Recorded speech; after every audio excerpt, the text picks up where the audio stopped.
Los Angeles is burning again, not because of an outside threat, but because of failed leadership, broken borders, and the consequences of the Democrats' sanctuary city fantasy.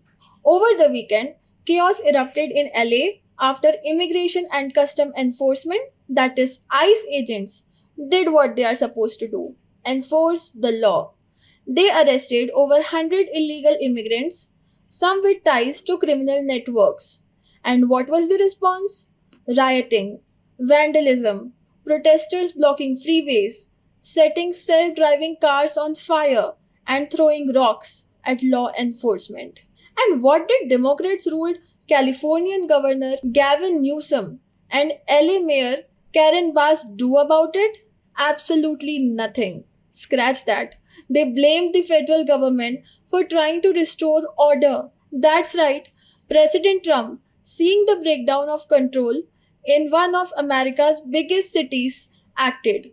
He deployed 2,000 National Guard troops under Title 10 to protect federal buildings, officers, and citizens. And now the left is crying tyranny while the streets look like a war zone. Let's be clear, this isn't about Los Angeles. This is about a state run by far left radicals who care more about illegal immigrants than American citizens. This is about a Democrat Party that invites lawlessness by design and then acts shocked when law and order fight back. Newsom calls it a breach of state sovereignty. No, Governor, what you have done is breach your duty to protect your citizens from chaos. And Mayor Bass, she blames ICE for tearing families apart. Maybe as the American family is torn apart by violent criminals you have protected under sanctuary policies. This is what the left wants: no borders, no enforcement, no consequences. And when Trump steps in to fix the disaster, they accuse him of being authoritarian. Meanwhile, they let mobs run the street and call it justice. Here's the truth: the National Guard shouldn't have been necessary.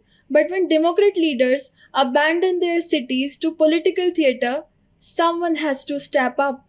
Trump did.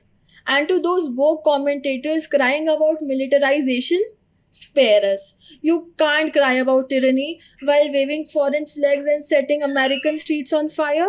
This isn't about immigration, it's about control, chaos, and what happens when far left woke ideology takes over a city. Los Angeles is a warning, and Trump's response is a reminder. The adults are still in the room, whether the woke mob likes it or not.